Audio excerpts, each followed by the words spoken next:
Welcome back. I'm First Alert meteorologist Jamie Ertle, and we are tracking a broken line of strong to severe storms making its way into the viewing area. We have that severe thunderstorm warning until 5:45 for portions of Montgomery County from Soperton to Mount Vernon. Vidalia heads up, it's on your doorstep, and this may extend into Toombs County. Lots of lightning associated with this portion of the storm, and we are looking at the storm just kind of sliding down to the Mount Vernon area with a potential 60-mile-per-hour winds and penny-sized hail. Now, I sliced this part of the storm in half that is making its way into Candler County, and it looked like it had a little hail core, but it looks like it's weakening at this time. We'll keep an eye on it for you, but heads up Candler County. A bulk of that storm is making its way toward you. Let's take a look at the 12-hour forecast, and right now it's 10% chance of rain through that next hour for the greater Savannah area, but west higher. Then as we head into the evening and overnight, a 30% chance that line is trying to make its way toward I-95 and potentially the coast, and our temperatures remain in the middle 70s overnight. Let's take a look at traffic because we are tracking a wreck. Beaufort County Sheriff's Office tells us that 170 in the Okatee area, the major congestion there due to a wreck. I'm going to keep my eye on that for you. That happened around 5:10, so they've been working that crash for about 35 minutes now. Overall, Chatham County looking good. That wreck at Ogeechee and Chatham Parkway cleared, and I believe the one on Wilmington Island at Penwaller and Johnny Mercer is cleared as well. Welcome back. Most of us are dry, but if you've been outside in the last hour, the clouds are thickening across the coastal empire and low country. The severe thunderstorm warning for Montgomery County has expired, but let's zoom in here. Still copious amount of lightning associated with this particular cell from Swainsboro to Mount Vernon, and it is loud getting closer to Vidalia. Still more going to see the heavier rain in just a few minutes, and this is going to continue towards Metter, but it looks like it's weakening a little bit north of 16, and it's weakened enough that they did not issue a severe thunderstorm warning for Toombs County, but still heads up potentially some 55-mile-per-hour wind gusts. That's below severe limits, but sure enough to make you go, whoa, what was that? And small pea-sized hail possible as well. So I did want to show you again, I sliced that storm in half north of 16, and that is weakening over the Stillmore area, but just south of 16 heading into Vidalia, that's got 30,000-foot cloud tops, some gusty winds, but it doesn't look like it has a hail core associated with it. And the storm line is associated with a cold front that we're tracking that slows down and becomes stationary over the coastal empire and low country Friday, Saturday, and our Sunday. A live look now from our airport sky cam, and it's 92 out there, a southwest breeze at 9. We stay in the 90s for the next hour, and then rain chances for the Savannah area along the I-95 I-16 corridor slowly go up to about 30% and stay there overnight.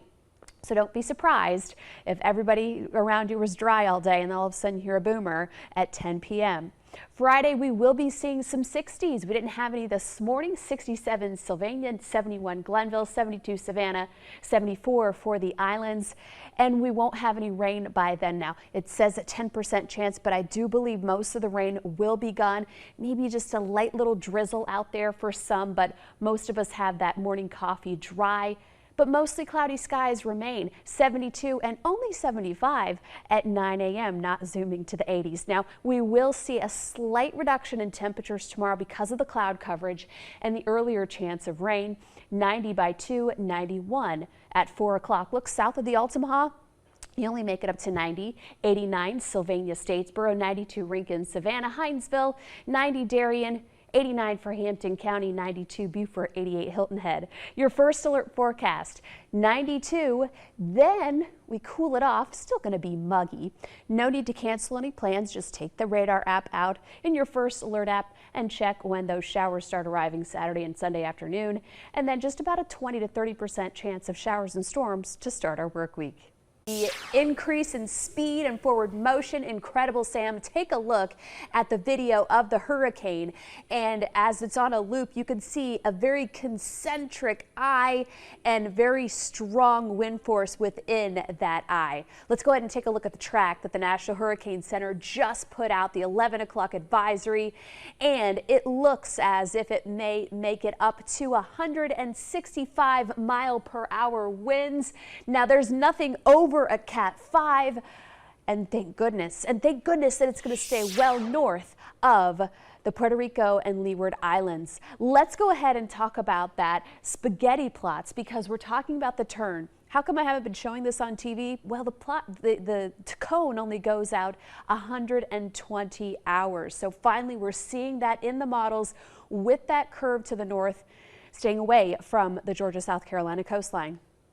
We are tracking rain and storms at this time, and we are looking at an aerial flood advisory, in fact, for Appling County as these slow soakers are trying to make their way eastward. We do have light rain just outside the borough, I would say on the north side of the bypass, but heavier stuff Claxton, south through Tatnall, and Appling making its way into Wayne County. This will be some boomers through the overnight hours, but I believe the morning commute forecast will be dry, but mostly cloudy with your sunrise at 7:04. I'll have your complete first alert forecast in minutes. Welcome back. I'm First Alert meteorologist Jamie Ertle, and Hurricane Lee is a monster of a storm. We started the day as a Cat 1 with that 5 a.m. advisory, and now the 11 p.m. advisory, a Cat 5. We have 160 mile per hour winds gusting up to 195, staying away from Puerto Rico. Just 6 years ago, a Cat 5 Maria hit Puerto Rico, and it devastated the island. Now they'll probably get some swells, some outer bands, and take a look at this as we head into Friday, 175 mile per hour winds. There is no such thing as a Cat 6, but this is a very strong hurricane. It loses its strength a little bit over the weekend into early next week, but still a Cat 4. And now we can show you on air, we've been showing you on social media, the spaghetti plots that start to take that northerly turn away from the coastal empire and low country. We'll continue to monitor this, and we'll continue to monitor this cold front that is slowing down and going to sit stationary over the coastal empire and low country this weekend. And we've got some rainstorms still lingering well west of I-95. Fair and Fair, First Alert live radar active from the borough down through Claxton, down through Jessup, and finally getting a break in Baxley after just pouring, but still on the eastern side of the county, seeing some lightning and heavy downpours. Alma as well. This is slowly making its way toward the coast, so heads up Statesboro. A little sprinkle out there. It's the heavier stuff is south of 16. If it hangs tough, 12:15 Hinesville, Pooler about 1 a.m., Savannah 1:30, and then the islands around 1:45 to 2 a.m. So let's go hour by hour for you, and you can still see we've got rain and heavy downpours, probably some lightning, nothing severe. And then by 4 a.m., the last of it should be moving off the coast, and we start our day with mostly cloudy skies, then sunshine, and then a 30% chance of afternoon showers and storms fading away, most likely just after sunset.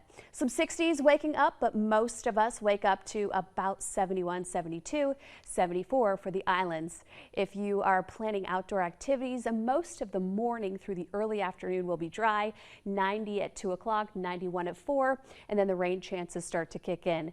Your forecast highs, 90 Alma, Jessup, 92 Rincon, Hinesville, Hunter Army Airfield, 92 as well as Beaufort, 88 for the islands, and 89 for Hampton. Your First Alert forecast, 92, a bit of a break from the 90s over the weekend, but still warm and muggy, 40% chance of showers and storms.